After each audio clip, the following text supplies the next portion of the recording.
Chapter 16, Saturday Night, Ulysses' New Civic. Ulysses Johnson worked the crowd of the Daly County road rags. Arrayed in an ankle-length purple velvet robe, his purple satin robe and his purple silk robe were at the dry cleaners, with a pair of size 12 high-top Matador sneakers, a Dick Tracy wrist phone, and a set of red miniature LCD lights arranged to suggest a crown of thorns. He shook hands and slapped backs and said all the right things. Even people who did not know Ulysses yelled out "Deacon" as he passed by. Deacon Beacon was a Houston rapper whose trademark was a set of Christmas tree lights planted in his hair. Truth was, the rapper had seen Ulysses Johnson perform his duties as community supervisor with Christmas tree lights in his hair and pirated the style without crediting anyone for his artistic influence. But Ulysses was not bitter at Deacon's slight. Ulysses' mind was always brimming with ideas, and Deacon Beacon was just smart enough to catch some overflow. A geyser that would soak the world with brilliance every few minutes could not concern itself with who got wet. In his personalized costume, Ulysses felt supremely confident.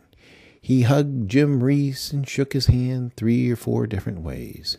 Shiny paint, sparkling chrome, fresh tires, loud engines. Ulysses found the perfect complement for each exalted component. He received a lot of smiles and a lot of thank yous. If Daly County road rags ever elected a grand marshal, the electrified version of Ulysses Johnson would win by a landslide. For Ulysses' taste, it was the perfect night for racing. The air was crisp and a little bit cool. Big moon, plenty of stars. The seductive smell of gas fumes, racing fuel, turbo exhaust, and burnt rubber competing with the Pied Piper fragrance of burgers and dogs roasting on charcoal grills. Ulysses could not remember a turnout this large. The occasional Yankee would always wander in as the days got shorter, but all over the U.S., the locals had cracked down on street racing in Daly County, with its sparse population, its diminutive sheriff's department embroiled in battles with international crime cartels, and a big, fat Texas attitude about all things fast and dangerous, had become the sport's new mecca. Tonight, drivers as far away as Maine and Vancouver lined up to race. Mary Elizabeth Jones had loaned Ulysses a considerable sum of cash with no strings attached. Had she known that it was being used as a down payment for a Memphis-based band of hitmen to terminate an informant, she would not have made the deal. But Ulysses had occluded the details from her, and heartened that someone still trusted him, he approached his lender the next day to ask her to buy him a car. Ulysses had always preferred German automobiles, but a Puerto Rican acquaintance was selling a purple Civic that matched Ulysses' purple robes. Ulysses had been hesitant to make an offer. Even less thrilling than driving a Civic was driving a Civic tricked out by a Puerto Rican. Ulysses did not like the shopping cart tires and the lawnmower muffler, but Mr. Travieso had ramped up the fuel injection and had replaced the factory chips with performance chips. The interior closed the deal. Mr. Travieso was a Christian of the Jesus slays dragons variety. The dashboard and interior doors depicted scenes from Revelation, and the driver's red vinyl seatback was shaped like a cross. Ulysses would have been smitten even if the Civic had not been equipped with a purple steering wheel, Purple was the color of preparation and anticipation. All good Christians knew that. Mary Elizabeth Jones refused to loan her ex more money, but she agreed to buy the Civic if Ulysses could talk the seller down $1,000. Travieso budged $300, and Mary Elizabeth Jones relented. She would hold the title, and Ulysses would pay her back on a monthly basis. Now Ulysses sat in line, matched against a red, white, and green Civic, customized and driven by a corpulent Mexican national who dressed in a Superman costume. This was a funzy race, an early preliminary where nothing but pride was wagered.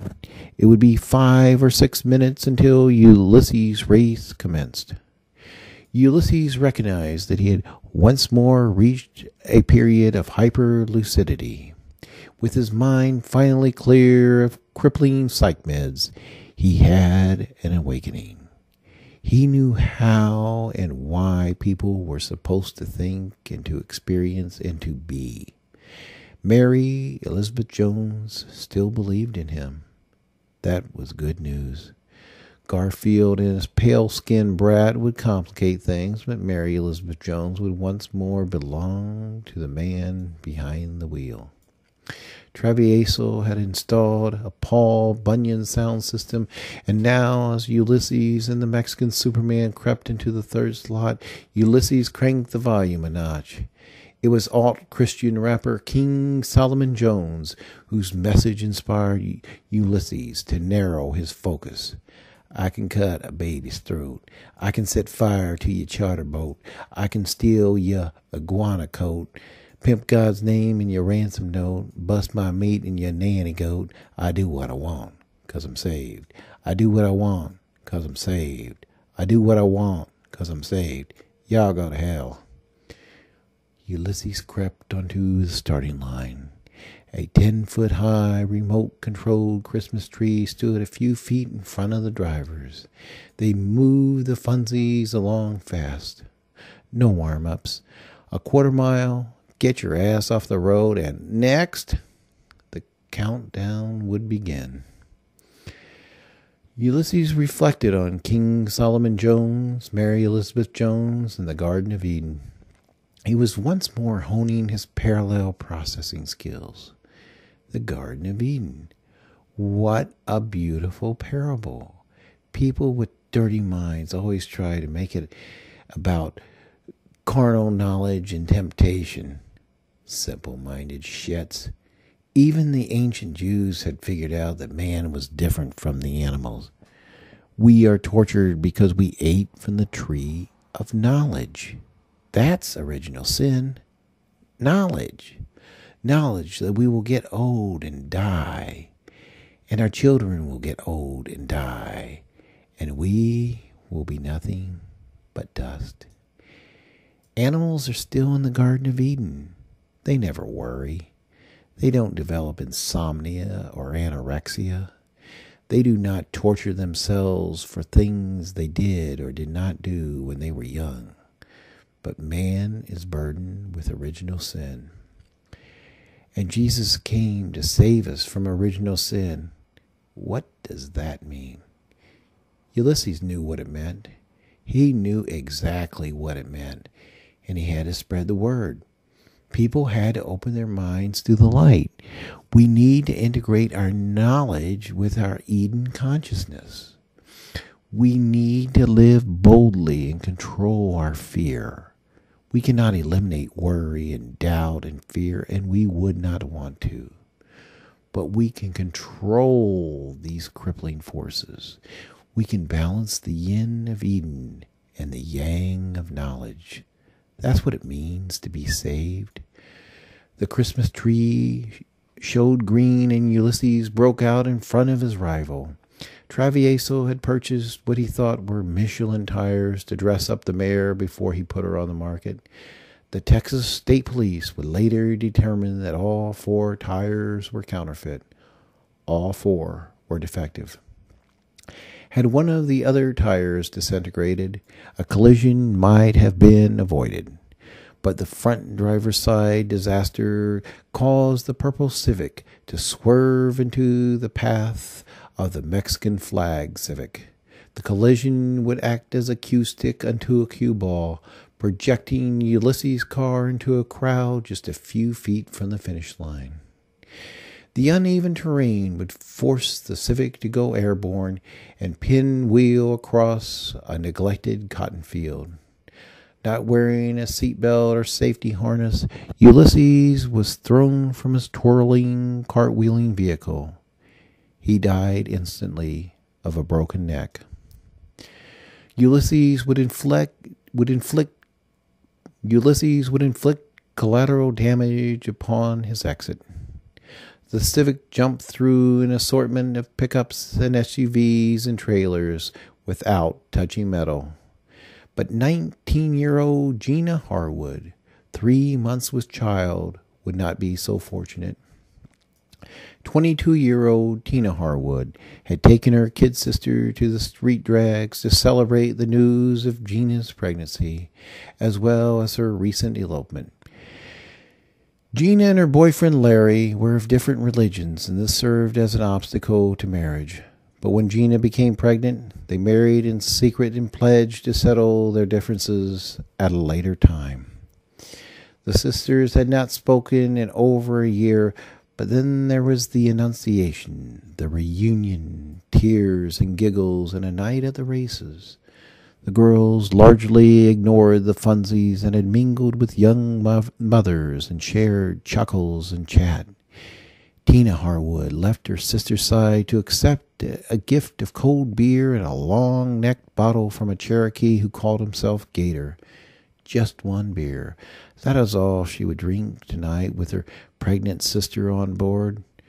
She was but 15 feet away when the bouncing Civic rose from the ground and leaped into the air, catching the pregnant woman in the face as she tried to duck away. Gina Harwood's last words were, "One beer won't hurt the little bastard. If you can have a beer." Her older sister revised the story more to her liking. She would tell and retell how her baby sister called her name out of the blue to inform her older sister that, "I love you, Tina," just seconds before the fatal impact. Ulysses' 29-year-old body lay face down in the dirt. His Dick Tracy wrist phone containing 14,000 audio files was not damaged in the accident, but the wreck had manipulated it in such a way as to force the playing of a song. Over the sobs and screams and moans, a soundtrack rose above the fray. Paul McCartney's tender voice filled the air. The long and winding road would repeat 7 times before someone finally figured out how to shut it off.